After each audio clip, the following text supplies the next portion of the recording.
We are already live on YouTube. We have about a minute to start officially, but yes, how are you doing? And thank you for making time for this. I know you're very, very busy. I'm glad to do so. It's good to see you. Okay. So we will just begin in a moment. Hi, Bobby. Hi there.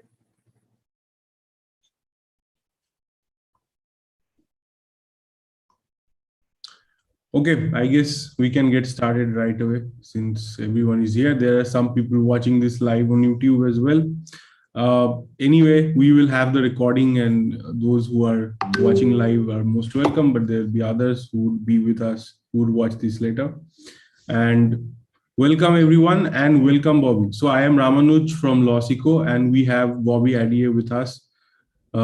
He is the Dean of Texas A&M University School of Law.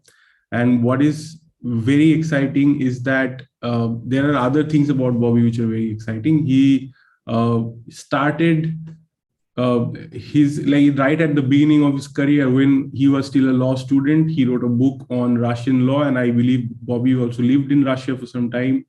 And you are an expert on Russian constitutional law. And after that, of course, in US constitutional law. And after a brief after spending some time as a law clerk, and then after that working with the US Justice Department as a litigator, after that you chose your career in as a professor in the academia, and since then you have been leading the Texas A&M University School of Law as the dean since 2018, I believe. And during your time, there has been fabulous rise of Texas A&M School of Law in the law school rankings in the US, probably unprecedented growth in rankings, and very exciting things are happening, I believe, and we'll hear from you about that. It's a very interesting situation that in India, probably a lot of people that we have spoken with haven't heard of Texas A&M University, and I thought that it's a great opportunity for us today to hear from you. All the lawyers, it's an interesting situation. Like, they have heard of Harvard, but they may not have heard of Yale, and similarly, they haven't heard of Texas A&M University. And by the way, the university is very popular with engineers in India, but lawyers not so much. They haven't heard of this law school. So why don't you tell us a bit about the history of the law school, and maybe a bit about the university as well? Sure. Well, I'm glad to. Thanks for having me, Ramanuj, and thanks to all those who are here live and to those who listen later on. I should say you left out of the bio that I first visited India nearly 40 years ago. So given the age of many of you, Ramanuj included, I was in India before most of you. My grandparents lived in India many, many years ago and for a long time. And so went to visit them on many occasions. And then since then have been back on many occasions and really think the world of the country. And in many ways, a lot of the programs that we are undertaking in India, which we'll talk more about soon, are a product of that, or a product of the fact that I have seen and been so amazed by what has happened in India over the last 40 years that I've been visiting, and would love for the United States, Texas, and Texas A&M and its law school to be part of that. So why in particular, though, here? First, I should say a word about Texas. So, many of you will know Texas as a big state and a state filled with cowboys. All of which is true. We're the second largest state in the United States, one of the fastest growing, both as a matter of population and as a matter of business activity. So you may have heard, all sorts of companies. Charles Schwab is a recent one. Tesla is another one that have moved their headquarters to, including many Indian companies, I should say, have moved their US headquarters to Texas, given the incredible growth that we are seeing in the state, economically, population-wise, and in other respects. That does include India in particular. So Texas has one of the largest populations of Indian expats in the United States, one of the largest number of Indian company headquarters, US headquarters, or North American headquarters, including many familiar brands, have their headquarters either in Houston or in the Dallas-Fort Worth area where the law school is, or elsewhere in Texas. And so it really is a kind of a Texas is an incredibly important hub for India-US relations. If you look at volume of trade, volume of business activity, population movement, so on and so forth. In Texas A&M, more particularly, Texas A&M is actually the first public university in Texas. It predates even the University of Texas. It was the land-grant university. It is today, depending on the year, the largest or the second or third largest university in the United States. So that includes University of California, University of Michigan. The University of Texas A&M is actually larger than any of those. We have about 73,000 students within the university, including at the law school. And as Ramanoj mentioned, it's a university that's particularly strong for engineering and as a large engineering program, but it's also very strong in food, nutrition, and agriculture, in health sciences, in computer sciences, in business and finance, and increasingly, I should say, in law. So in terms of law, the A&M's acquired, the law school that we are part of, the law school that we are, has been around for about 30 years, but it became part of Texas A&M only 9 years ago. When that acquisition happened, the university invested a great deal in recruiting excellent students, in recruiting excellent faculty, and building world-class programs. So we've seen this incredible rise in that time. So it's not surprising in some sense that many will not have heard of Texas A&M Law School, because it really has only existed in many ways for the last 9 years. And it's really only in the last few years that it's risen into the highest ranks of law schools. So in the US, there's about 200 accredited law schools, accredited by the ABA. We were unranked, means we were in the bottom 50 of those 200 just 7 years ago, 8 years ago. We are today in the top 50. We're the #2 law school in Texas now. That has been a product of every year basically going up by anything from a few places to 20 or more places. And that's a trend that's continuing, and we expect it to continue. So the commitment of the university is really to create a law school that in due course will be among the top 20, top 25 or so law schools in the United States. And they're continuing to invest in that goal. We have risen more in rank than any law school in history. We've risen more in student quality than any law school in history, more in reputation, more in student outcomes. So in all of these axes, the law school has been on this incredible rise, and a rise that will continue. So you may not have heard of it before today, but I can assure you, you will hear more and more about it over the next 5-10 years. Yes, and we in India are making sure that every lawyer in India gets to know about Texas A&M University. Bobby, what makes like in the US, we in India, we are absolutely very obsessed about ranking of law schools. Like we have dedicated message boards where people are talking about which law school should be ranked higher all the time. So it's very curious in US, what makes a law school rank higher? Like, what are the things you have done actually that made this rise possible? First, let me say that there's lots of different rankings, as there are in India. The one that people most commonly look to is the US News and World Report rankings. There's other ones as well. But even within US News, there's the general rankings, and then there's the specialty rankings, which rank particular subject matter areas. So in the overall ranking is what I mentioned already. There's about 200 law schools. The A&M in particular was in the bottom 50. Now we've moved into the top 50 over about 7 years or so. Yeah, 7 years, I think. What are the ingredients that go into that? They look at reputation of the law school, both among employers, but also among other academics. They look at the quality of incoming students. They look at the outcomes in terms of bar passage and employment results. They look at the resources of the law school, how much they're investing financially in programs and in the students and in the faculty and the like, in facilities even. They look at the library resources. These are kind of the main ingredients that go into the overall ranking. And again, what I like to say about A&M is that if you look across all of those, we have been investing really in all of those, and that's why we're seeing this, this notable rise in the rankings over time. The specialty rankings, they survey professors who work in that field. There, again, similarly, Texas A&M is in the top 10 in the country for intellectual property and also for alternative dispute resolution. We're highly ranked also for energy and environment, for our clinical training, which is the training of students in skills training. as well as other areas, but those are some of the highly ranked ones. That's how they do those. And then there's a bunch of other rankings that will look at primarily employment results, or will look primarily at reputation of the school, or primarily at incoming quality of the students, or at specialty areas, these kinds of things. So. Excellent. So, Bobby, I remember that like when you first came, like when I met you for the first time, you were in India, in New Delhi, and I met you and we spoke about, possibly doing a program to help Indian lawyers to get an international exposure and something on those lines. And then we have actually worked on it for almost 2 years, and we now have a program.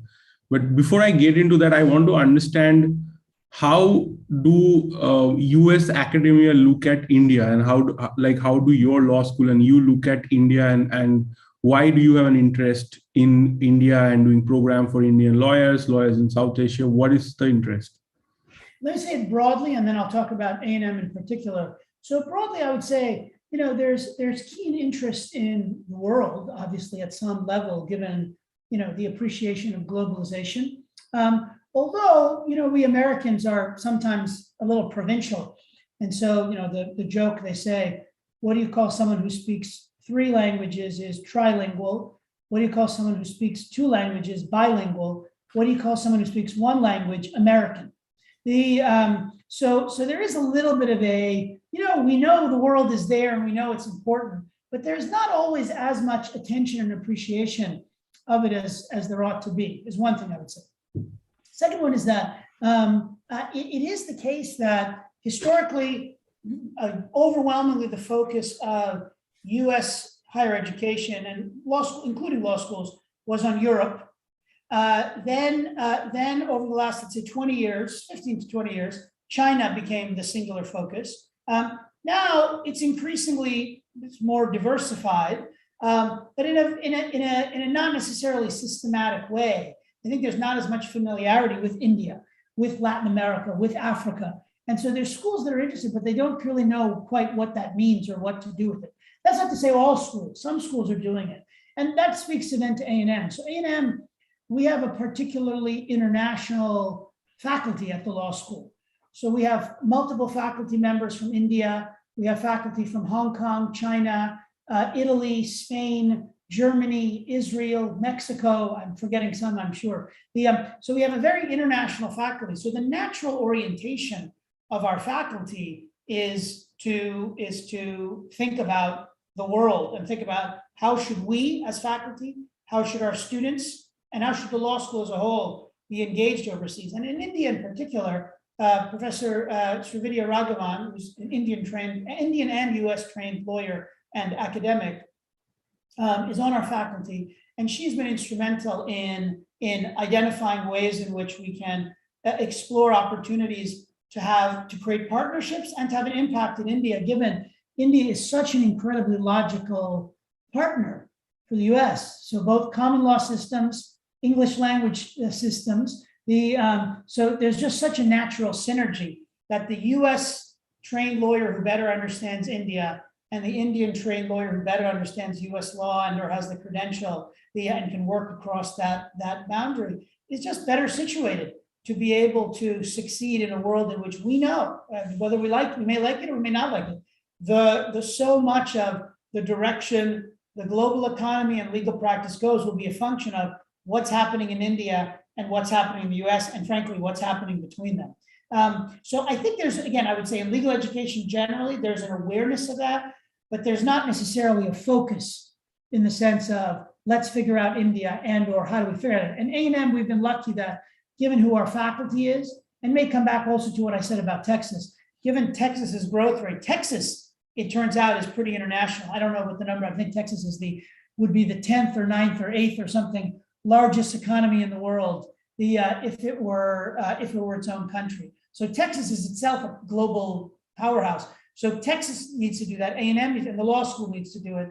And so that's why we were excited about, I was excited to meet you, but I've been excited broadly about finding ways for the law school to collaborate more and do more good work in India. Right. So one of the biggest challenges for us was that generally the fees of a US law school would be significantly higher than what an average Indian lawyer would be able to afford. There are exceptions, but it's a big challenge for most of them. And then you figured out how you're going to, like, how you can do this, that in a way that students can even afford that. And we have been able to work with banks in India and other ways to arrange educational loans and so on. But it started with the law school being willing to consider how they price the course and even extend scholarships, etc. So can you throw some light on that? Like, what made you think in this line, and, like, what is the, how, I would say it's a big divergence compared to any other, how any other US law school has so far looked at an Indian market. Of course, every university perhaps is offering an online course today, but when they're offering online graduate programs, the most of the Indians cannot afford it. So what made you and of course I understand what made you perhaps, but what, like, how did you work this out? So I'd say a few different things. The first part is that the core mission. Texas A&M, I told you, is a public university. I mentioned earlier, we're a land grant university. What that means in US terminology is that the institution was established in order to serve the public good. That's really the function of the, now it doesn't mean that, we do lots of things. We do that in lots of different ways, but that's fundamentally, that land grant mission of the university is core to what we do. So the broad notion of can we create programs that are available, accessible, realistic opportunities for a broad range of students, that's not rocket science for us. So that's at the core of how we think about our business, right? How we think about what our mission is, really, is to create those kinds of things. So that's the first one. So we started with that premise. We're not a private institution. We are not trying to turn a profit or the like, and it's a functional matter. We want to create opportunity, and the question is, how do we do that effectively? And so that was the starting point. The second part was to say, look, any sophisticated business should have the ability to engage in product differentiation and the design of programs that will meet the needs of a variety of audiences. And so the notion is that there are lawyers in developing countries who are not going to be able to sustain the same price point as the resident in the developed country, be that the US or elsewhere. And so can we design a program that is of the highest quality and caliber, that's effectively delivered, that has high quality content, that produces students who are going to be effective in terms of pursuing their goals, but that is accessible in that way. So between that mission and the notion of sort of that model of sort of how we think about the business frame, so the mission and then the business model, the notion was, let's think about both design a program, pricing a program, and scholarshiping, right, of students to make it realistic for us to offer a program that students will be able to sort of participate in and get that high quality education, even though, again, they would not be able to afford that similar program if it were the standard LLM program or of A&M or some other law school. So that was really the framework I'm thinking. Right. And also the other side of that is that we have only 20 seats in the first batch, right? So that's how it works.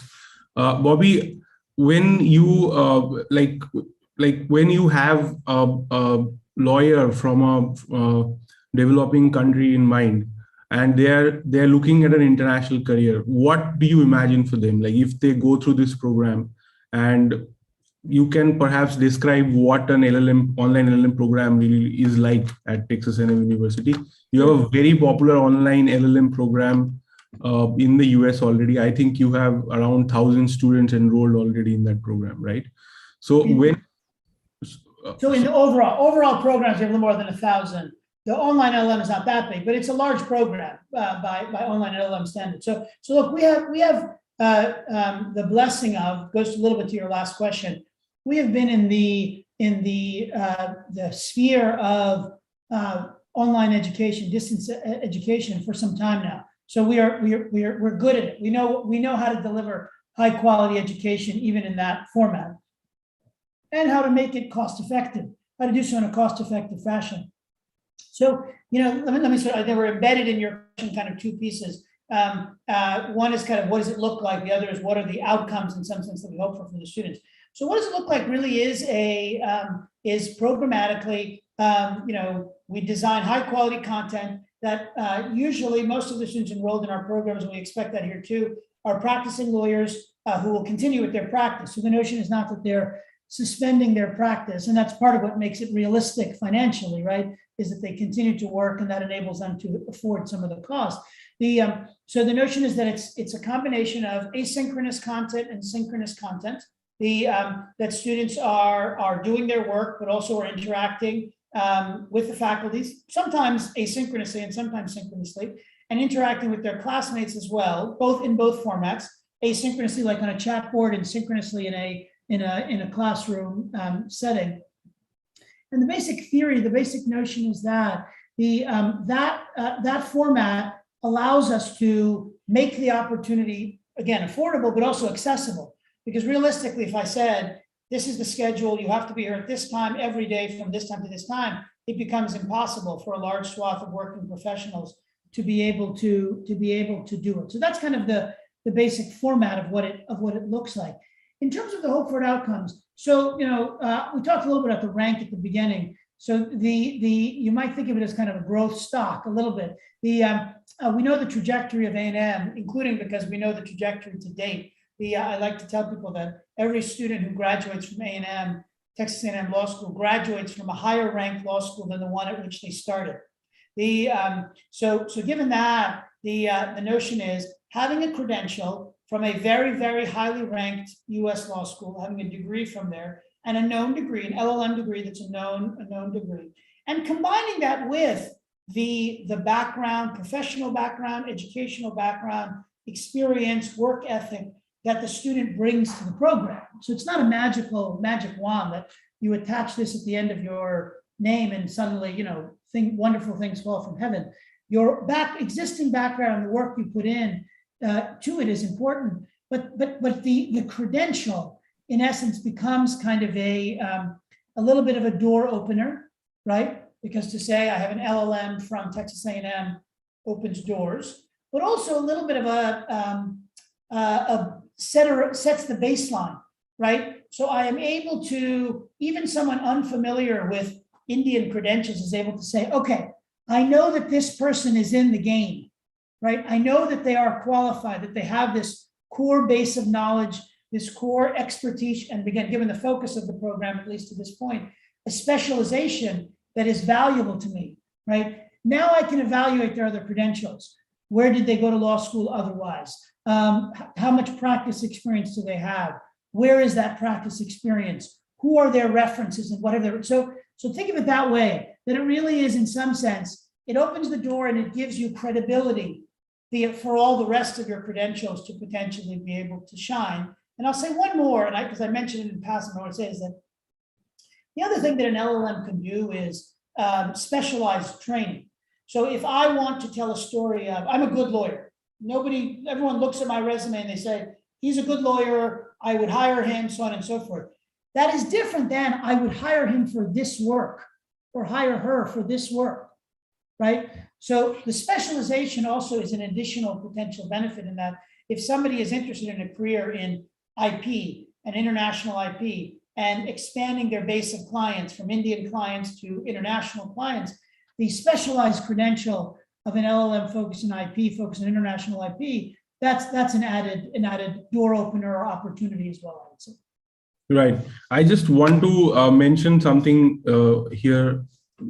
IP especially is a really good option for those who want to do international work because of the TRIPS agreement. There's a trade-related intellectual property related agreement. Now this, basically there are a lot of similarities in the laws, the way copyright or patents or trademarks would work in India and in the US, it will be substantially similar. Of course, there will be different rules and different procedures, but you don't have to learn everything from scratch, and that's similar in even in other countries, which makes IP an especially good case for international practice.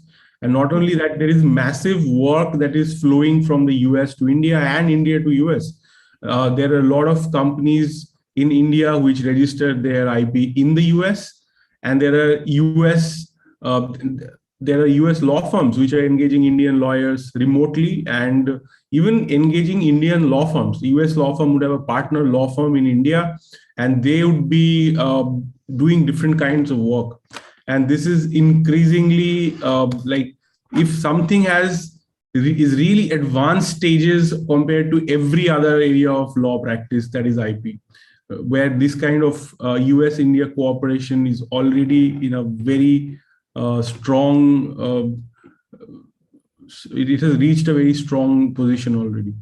And can I just generalize it? I think that's, in some sense, the broader thing we've talked about why a US credential from a highly ranked, high quality law school is valuable speaks to that broadly, right? That broadly, it's the case that the practice of law is increasingly global. But Ramanoj, you're absolutely right that there are some areas where we're already done. In other words, it's not that it's becoming globalized. If today I teach intellectual property law and I only teach Indian intellectual property law or US intellectual property, I have not taught you IP law, right? As a functional matter, you are not competent to go out and practice IP law, because the reality is that IP works now across borders. And so I'm your Indian IP lawyer is not going to suffice. I'm your Indian IP lawyer, but I have a knowledge base and expertise that will allow me to interact with and to effectively help you navigate the US and European and things. So the framework of this program, with its comparative and international focus, really makes eminently good sense. Because it really is an area, as you said, not just that's growing in general importance, but an area where you cannot competently practice without sort of a meaningful comparative and a meaningful international perspective.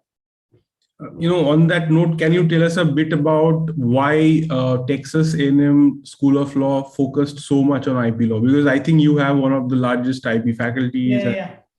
So I'd say first starts with the university, because you mentioned engineering and I reiterated it. So A&M as a whole is an incredibly strong STEM school: engineering, computer science, health science, et cetera, et cetera. So there is this real focus on those areas to begin with. That's one piece.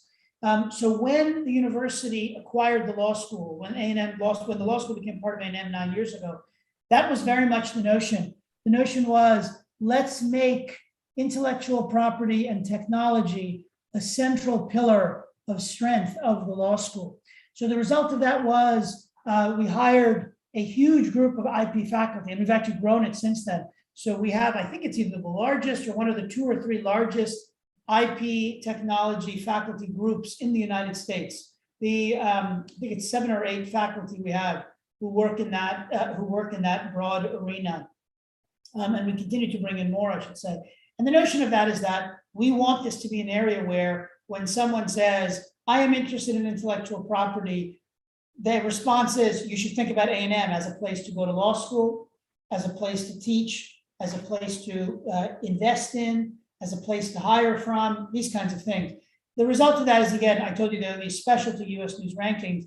We've been in the top 10, I think, for the last 6-7 years, where I think at the moment number 6 in the country, in the United States, for intellectual property law. And it's worth noting, intellectual property law is an area that probably every law school in the country, in the United States, does and works in. So that means if you think about we're number 6, think about the number of top law schools that we have a stronger IP program in. So if you're interested in that, A&M becomes even more of a logical place to get your degree, to study, and so on and so forth.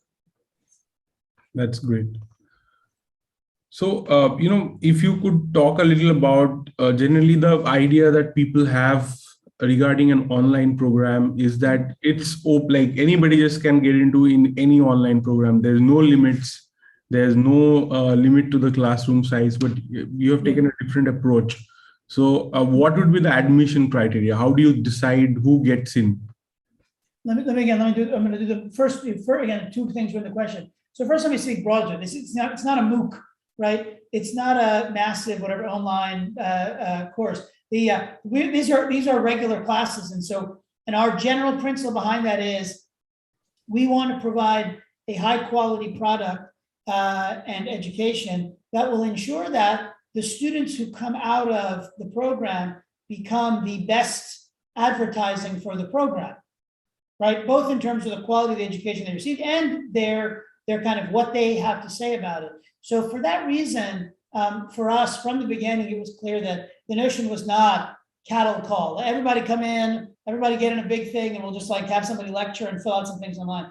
The notion was we want to regulate section sizes. We're going to regulate sort of participation and evaluation. We have all the assistants to make sure that people are doing the work and keeping up. You're graded on those things, just as you would be in a thing. And I will say, we do occasionally get students, because I told you we do a lot of this. Students who will like partway through say like, what's happening? Like, I thought this was just like a, hi, show up and wave, and at the end you get something. And we make it very clear to them, no, sorry, no such luck. So it is work. I mean, you really have to, nobody should do this unless they are ready to commit to being a graduate degree student for the duration of the program. So we really designed it to ensure that students are getting that kind of attention and thing. And it's worth it. It's, if we have more students, we add more faculty and we have more sections, and great, that's a good thing, right?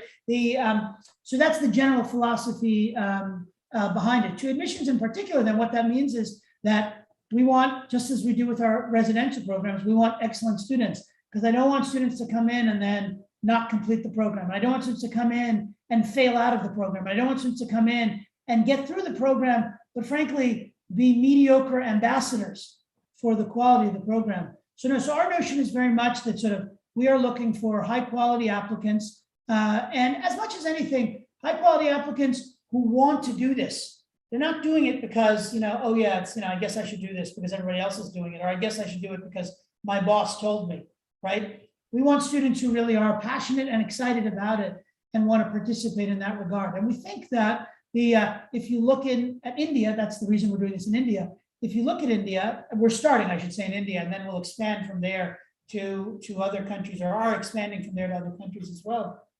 We think that there's a critical mass of students who have that drive, that passion, and given the state of the legal market in India, would benefit from this distinguishing credential, right? That in a competitive market with lots of law school graduates in India, having a credential from a highly ranked, high quality U.S. institution that is in one's area of focus and specialty, that will be there. So those are the students really that we are trying to find and recruit. Okay. I want to take you to a new development that has happened recently, remote work, right? And remote work has opened a lot of international opportunities, because if you are working remotely anyway, at some point you'll think of a bigger talent pool and you want to tap into that. And it has happened in law school. We have been hiring from many different countries. We have people in Europe, people in Africa, and it makes sense because you are getting a much bigger talent pool. So what is your thought on that? Are you seeing any of those trends in the US in law? What is your experience? Well, so obviously, again, I think it's probably still too early to predict the scope of the trend. I don't think there's any question that on the back end of COVID, in the sense of in 2 years and in 5 years, whatever, that we will have more of that than we had before COVID. Will we have a huge amount more, or a moderate amount more, or slightly more? I don't know. But I think we're past the point where there will be some of that. We know that there'll be more of it than there was before. And even if there's a little more, it opens the door to what you're saying, right? Because I say, look, I want most of my workforce back in the office. But for these functions, there's no reason for them to be here. So for those, I'm going to run. And if you're in that area, if you're in that zone, then you are now facing a more competitive marketplace and more opportunity, right? Depending on who the employer is, where the employer is located, this kind of thing. I don't know where we will be from here to here to here. My expectation is that if all of us think back 3 years ago and say, how much of our time was wasted on commuting? How much of our time was wasted on unnecessary travel? Probably something closer to this middle range is more likely than this, right? And then again, still in the United States, lots of chatter about that in the legal profession, and obviously in the business community and academic community as well, I should say. So then I agree with you. What does that mean? It means functionally, if the talent pool is broader, right? So right now, everyone is focused on the idea that workers have options and they're able to demand more of their employers in terms of flexibility on work location and remote work. But the truth of the matter is that, like all trends, that there's a cyclical quality to them. That worm will turn in due course, and the trend will shift the other direction. That employers will say, you know what, we figured out a way to do this remotely. So yes, your position can be remote, but it turns out I can get someone better than you to do it. I suspect there. So I think we are going to see what you're describing, where it will be important for workers to be prepared to compete with broader geographic range. And I'll say two aspects that's relevant to this program.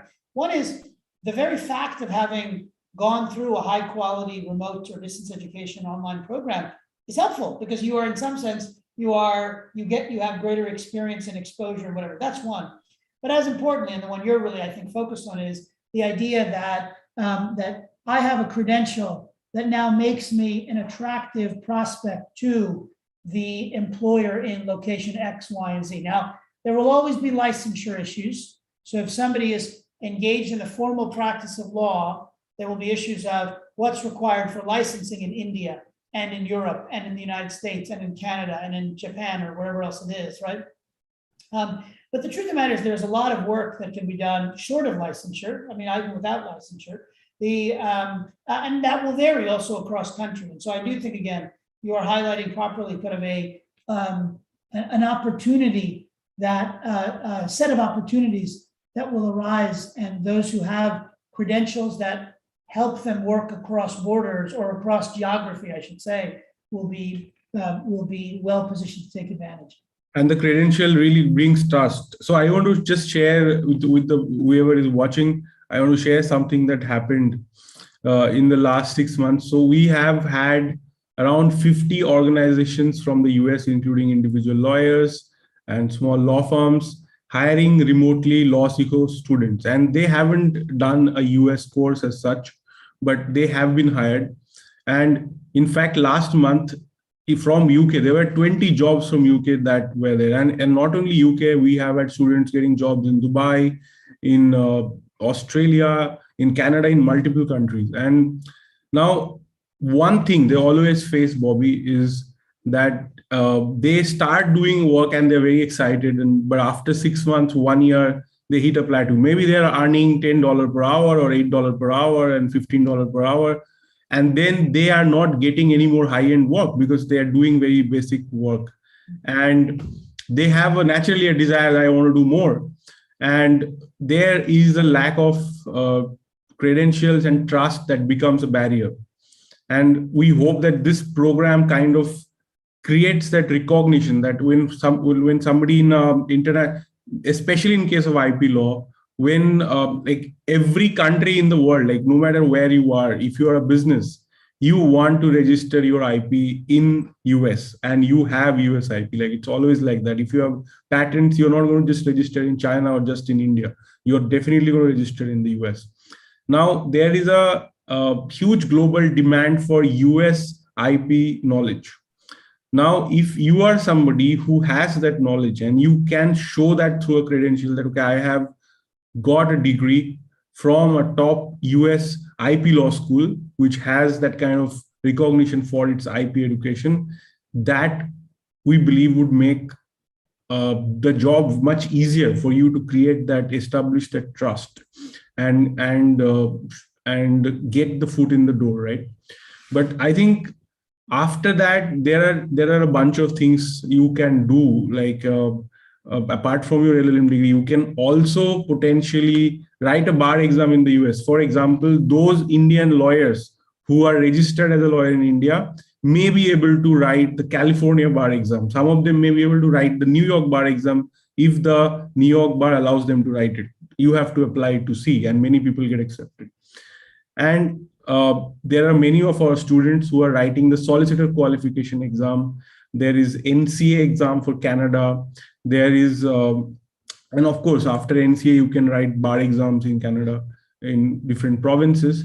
Now, this also is a serious opportunity, because I believe that if you combine a LLM degree like this with a bar exam qualification, that really opens up the entire world for you, because then you would be a licensed US attorney. So, any thoughts on this that you'd like to share? So again, so I agree. Again, so look at all professional development in some sense is a matter of expanding what you bring to the table. So there's no question that the credential does good work, and as you described, there's opportunities if you meet the qualifications to potentially sit for various U.S. bars as well as ones overseas. The again, I would emphasize though that the initial thing you describe of kind of we'll call the glass ceiling, oftentimes that is alleviated by, you were using the word trust, right? I would describe it like familiarity, right? Right. So the fact that someone said and say, oh, you have an LLM degree, and I know what that is. You have an LLM degree from Texas A&M Law School, and I know that that's a highly ranked school. You have an LLM degree in intellectual property, and the content of the curriculum you did is familiar to me because that's what I do on a daily basis. You can see how the person who has hit that glass ceiling, now suddenly the person on the other side of that line says, okay, this person, I expect, I hope, I think will be able to do the work that's on the other side of that line, right? So again, I don't want to do this, don't disagree with you that there are lines that will require bar qualification, but I wouldn't overstate that as the singular line. I don't think it's, you hit the ceiling and because you're not a member of the bar, you can't go any further. No, the truth of the matter is, even among members of the bar, they do an incredibly broad range of work, right? That is a function of their credentials, their degrees, the perception of the schools they went to, the specialized knowledge they have. You see what I mean? So again, that's where, again, I would say, again, I would still reiterate the importance of those elements in addition to those for the bar exam. And then one other piece, again, I would repeat what I said earlier, that it is the case that what you want is you want the tools in place to allow your full capacity to be revealed, right? So what does that mean? It means I don't want, when my resume goes across the line, for somebody to say, I don't even know, what do I do with this, right? I want them to look at it and go like, okay, that's interesting. They have an LLM from Texas A&M. Let me see the rest of this. Oh, they've done this kind of work, right? That's what we're shooting for in some sense, is that, again, it's not just any formal accreditation or degree. It's that the body of your work you get full credit for by virtue of having the credential, the recognition, the recognizable credential, and hence the trust that I'm going to look at everything else and evaluate it meaningfully. Great.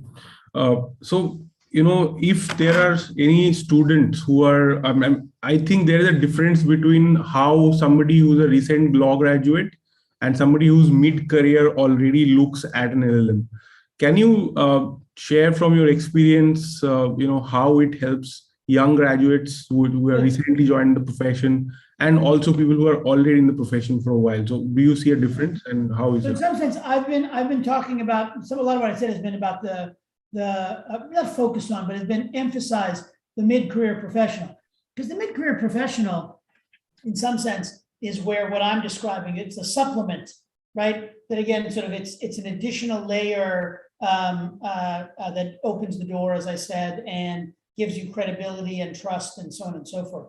So what about then the entry level person? So the entry level person, in some sense, it's the same principle, but there's a slightly different calculus, right? You are making an evaluation that I want to establish my brand. If we focus on the current concentration, we will have more over time, but for now, international IP, and comparative IP. So for that concentration, I want to build a career in this. I want from the very outset to advertise to the world that I am an expert in this area. That's hard to do at the outset if you don't have practice experience.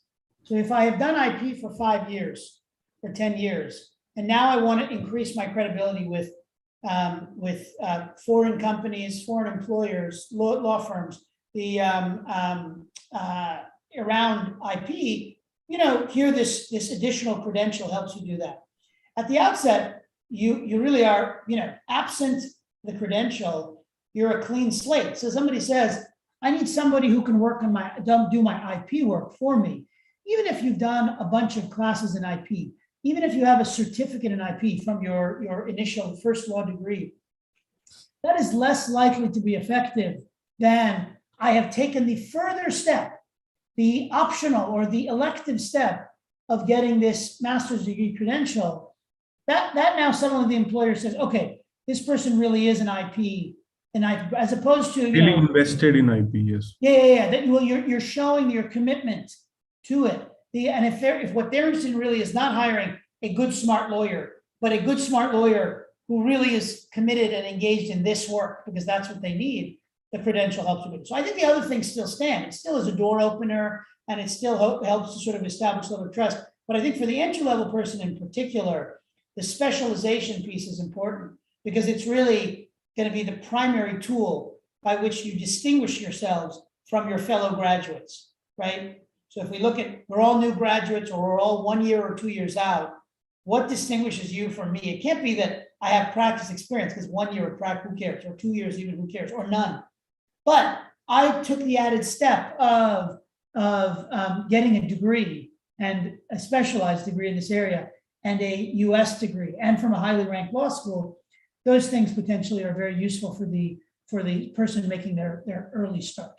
Right. And I also feel, especially for people who are working for some time, they need a bit of intellectual stimulation. Like, That's good. Yeah. So, I think that's right too. And I do think, again, the other one with maybe it helps with both. I don't know, maybe I shouldn't distinguish. There's also the network kind of element of it, right? That we expect and are hopeful this program will grow, for example. And so the network is broadly Texas A&M. And it's more narrowly Texas A&M Law School, right? Which will have lots of programs and grow and have brand awareness in India. But then even within this program, fellow graduates of this program become kind of a referral network and become employment network and so on and so forth. So I do think that piece is also important to note. And I think that can be true of both the mid-career participant as well as the entry-level participant. Many like those who, like a lot of people who are considering doing an online LLM sometimes are told that why would you do an online LLM? Do it physically. Physical LLM is better, and an online LLM is not as reputable. Like, in fact, it seems like a shortcut. So do you have any thoughts on this? We know that in recent times, online LLM has become very popular. Like in India now, there are a lot of people doing online LLM. I believe in the US also, it's extremely popular. Like Texas A&M University's online LLM in the US is very popular, right? So what is there, like, what is your thought about this online offline differentiation? Or do actually, given that this is not your primary degree, this is an additional credential, do employers or clients really care? Anyway, your degree doesn't mention it's online or offline, but does this thing really matter? Sure. So first of all, then I'd say is what you said is that, again, the degree doesn't, it's not a online LLM versus an LLM residential. There's no such thing. But that is a function of the fact that the program goes through all the same accreditation and review and curricular approval steps as the residential degree does. So that really is a matter of quality, right? So does quality matter? Of course, quality matters. On the other hand, does modality matter if you hold quality constant? No. Why would it? It's a strange notion that if I said, if I talk to you this way versus I talk to you sitting in that chair with you sitting in this chair, you're going to learn something different. The modality, as long as the quality is there. Is the quality there to maintain your attention, right? For me to provide high quality content. So that's the first thing I'd say is that, again, there are online programs that are low quality. And if it's a low quality program, yes, it's not, you shouldn't do it. But to be clear, there are residential programs that are terrible quality, and you shouldn't do those either, right? Okay, so that's the first thing I'd say. Second one is that I do think COVID has changed the world, right? In the sense of pre-COVID, I would say, my guess is that 80 to 90% of people had zero experience with anything like this. And so as a result, the closest they came to is, FaceTime phone calls on their phone, right? So remember, when FaceTime comes out 5-10 years ago, whenever it was the most amazing idea that you can talk to someone and see them at the same, was like mind-boggling. Now, 99% of the population of the world have done some version of this for a long time. So I think there's an awareness that if the quality is good, the delivery, again, shouldn't make a difference. So I think that for employers, they're not, okay. But then the last piece I'd say is that even if at the margin there is a difference, the question is, what is a realistic opportunity? So do I think it's great for somebody to be able to come to the United States and spend a year doing an LM? Sure. I mean, I'd love to come to India and spend a year too. Unfortunately, I can't. I have a job, I have a wife, I have 3 children, I have a house. And it's not that, so therefore, this is back to quality. It's not, so therefore I'm going to do this. It's, look, it's like this. So as between the two, are there benefits to the resident? Of course there are. It would be really cool to live in India for a year, right? On the other hand, if this is similar in quality, are there benefits to this? Yes, I keep my job and my wife and my children. So anyway, so that's the context in which, again, for me, I would not want to tell anyone, even though we have an online program, and I hope you won't be mad at me. I don't want to tell anyone, yeah, residential, what a waste of time and money, whatever. I don't think that. I think it has benefits, but you should be realistic about, for your life, around resources, what it costs, flexibility, desire to remain in the workforce, which is an important thing, right? I mean, continuity of employment is an important thing. And so if you add those pieces together, for many, not all, but for many, a high quality online program becomes not just an okay option, but not just even a good option, but the best option, right? It is the right choice for them. And so that's really the folks that we want to make sure. But I wouldn't, again, to your baseline question of, reputation, whatever, I'd say, again, yes, you should not do a bad quality program, which can be done either residentially or online, right? You should do a good quality program, which can be done either residentially or online, number one. But I also, the reputation piece of like, oh, online is kind of lowbrow. I think that COVID has kind of killed that. I mean, why are so many people doing online LLM all of a sudden? Like, you have seen a huge spike in your law school as well, and we are seeing that in India. So what has suddenly contributed to this? I'm going to give the broader one. The longer window is, over the last 5 to 10 years, the quality of both the technology and the learning science has come a long way, right? So we are, bluntly put, very good at delivering. There's research now that shows that as much as you can control for it, learning outcomes are oftentimes better in online programs than they are in residential programs. You say that, and immediately the first reaction is like, no, that can't be the case. But it's not crazy to imagine. If instead of, I have to show up for class when you want me to show up, right? Even if I have no coffee, even if I'm tired, even if whatever else it is, that has an impact on it. Think about the distractions. I'm sitting in a room by myself with the door closed over there, as opposed to I'm sitting in a room, there's 20 people over there, they're having a conversation, the people over there are laughing at something. So it shouldn't shock anyone that they think, but we have gotten good at the technology and good at the learning science to be able to deliver online education in a high quality fashion. And that's really what we're doing at A&M. And that's the reason why there are, in fact, 600-700 students we have now in our online programs. But then the second piece, I do think the COVID piece is a part of it. I think the growth of the last few years is not just, I can't do it residentially because it's not realistic to be able to do it, but also, frankly, the recognition that this isn't so bad. You and I are good friends, although we have only spent whatever X number of hours together in person, right? We have spent hundreds of hours together in this format, right? But I know you well and you know me well. So it's just that I think the ease with which I would sign up for an online degree is greater because of this conversation, right? Because I know that it can work in a meaningful way. There's something I want to highlight here about online programs. And we get this question all the time because we are an online education provider. People ask us, why can't you do this physically? And even if we think of this online LLM program, like I know that we have plans of inviting experts from almost every country in the world, right? Who's going to, like, people who are going to come and show hands-on how to do the work in their country.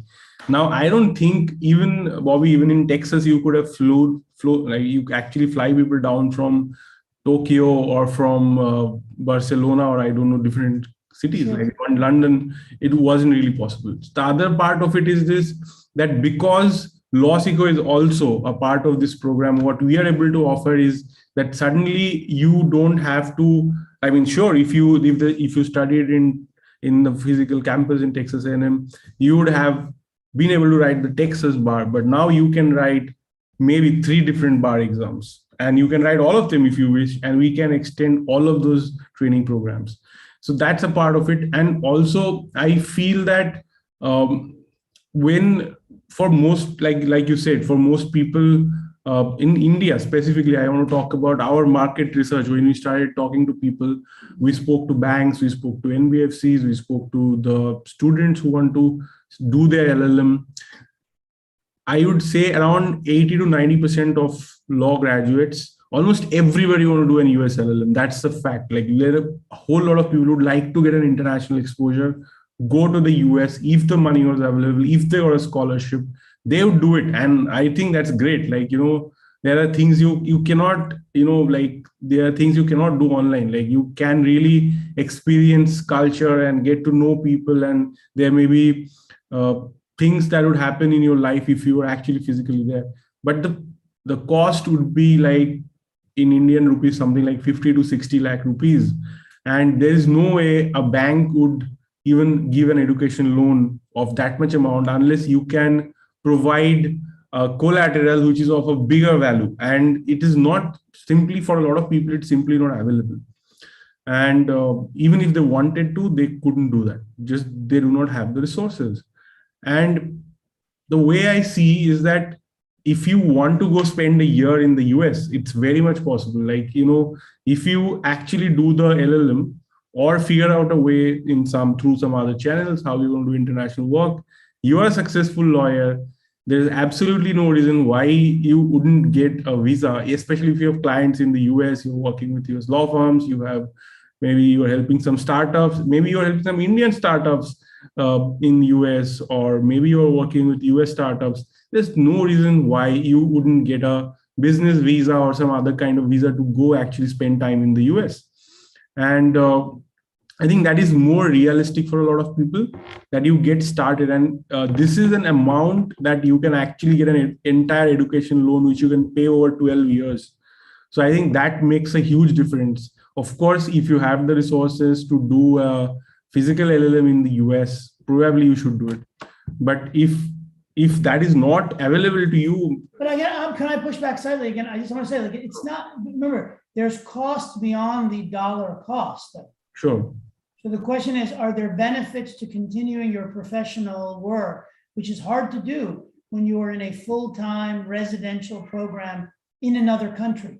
You lose your 1 year's income as well. There are family things, there are other things. So I actually think I neither want to say that online is better, nor do I want to say that, again, holding costs, that residential is better. There are benefits to it, although those benefits, I think you were suggesting, you may acquire those in other ways as well, right? So there may be opportunities to come and travel and spend and, whatever, be for 2 weeks in a location, or a month or 2, or whatever, these kinds of things may present themselves. You can have that piece of it as well. But that's what I would say is the balance. It's not necessarily if you can afford it, do residential. And if you can't afford it, do online. I would push back slightly on that. I would say assess your circumstances, including financial, but also professional, family, interest, these kinds of things, and then make the decision about whether this path or this path is the right one for you. Great. Okay. one major question that one thing is that our questions are open. The chat on YouTube is open. Anybody who's watching live has any question, you can ask your questions to Bobby. I will pass the question on and Bobby would answer them. But we have not a lot of time left actually. But is there any question we can take from here? Okay, how to make a CV, which is really good for getting a scholarship. Great. So again, so I do think again, the more you can kind of think about not necessarily the content, because the content is the content, and you shouldn't, obviously you shouldn't make things up or exaggerate or any of this, but thinking about what is the template, for lack of a better word, look like for a CV in the relevant market of interest. If I was making a CV for India, I would say, let me go call a few professors in India and say, send me a copy of your CV, right? And I don't have to copy them exactly because my credentials are different, right? But tracking the template and the format so it's familiar to the audience, I think is important. So that's one thing I'd say. And the second one is emphasizing the right things, right? Emphasizing the things that will resonate. So educational experience, work experience, background, these kinds of things, and explaining them, right? So don't assume that the reader knows what X, Y. I was this kind of fellow. In India, that might mean everyone, but it won't mean necessarily to the audience here. So make sure you're explaining the things. Will be one other piece. Great. Somebody is asking, have you seen any of your students who have done an online LLM have really succeeded, especially from India or any other country? So I'm not sure I know in general, yes, I'm trying to India in particular, a particular country. I don't know enough the specifics of that, but no, we've had pretty good success. Both in terms of the student who comes in with an existing career, they have a job, and then they do our online LLM, and then from there they are able to sort of, as a matter of promotion, speed of promotion, doors that open with that employer or with another employer too. But we've also seen the door opening, kind of the person takes that LLM and that then suddenly opens doors that weren't open them previously. So yeah, we're seeing that. Again, I don't know that I could say India in particular. There may be, but we'd have to look. Remember, this program itself is brand new. So not from this specific program, but from our online LLM in general. We have a good mix of both domestic US and international students, and we have generally seen they've seen very good success in both of those categories.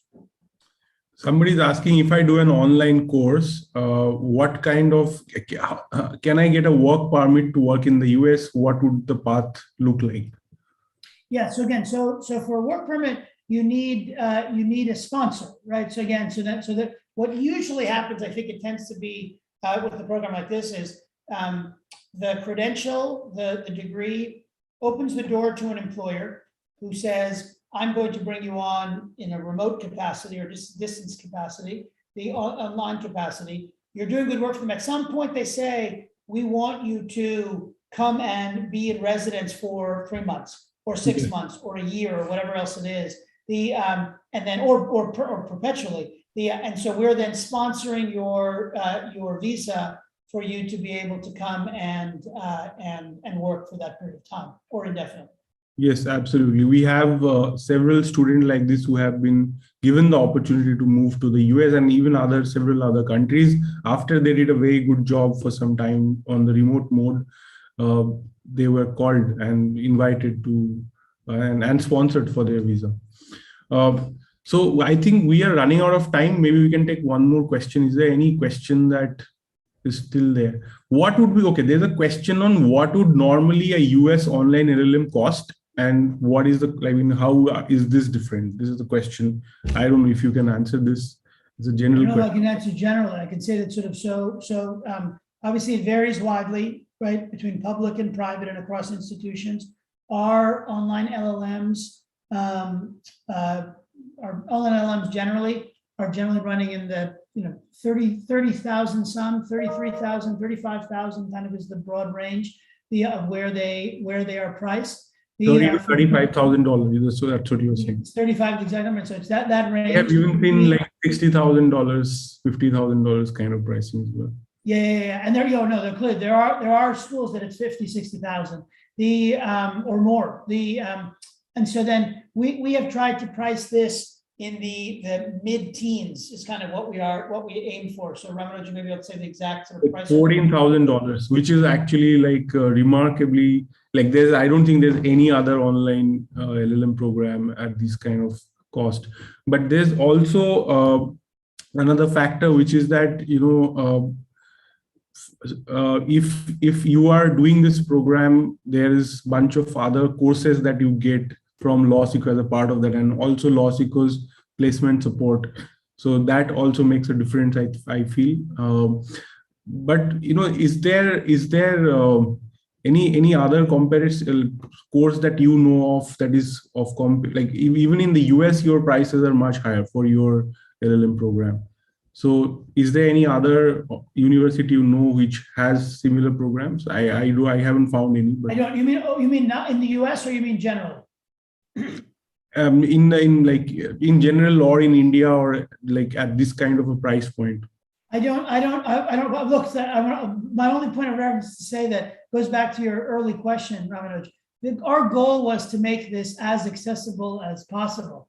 And so, as you know from our conversation, so we can say this is the most accessible LLM program. That was the idea. So I'm not aware of them, in part because we made a point of not being them, right? The notion was, if that's where they are, how do we make this even more with scholarships and pricing and so on and so forth? How do we make it even more accessible? So that really was the notion. So I'm not aware of ones that have done that. But I also don't overstate that.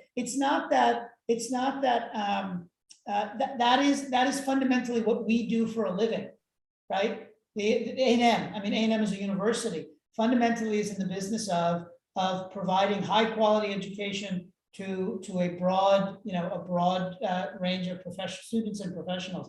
And so in that sense, this wasn't like, oh my God, how do we do this? It was like, this is what we do. So in this case, for this audience, how do we do that? And I'm glad that we've been able to come up with a way to do it at a price point that I think is very competitive, if not, below market kind of thing. Yeah, I believe that it's a one-of-a-kind opportunity for those 20 people who would get that. Like it's that's the hope.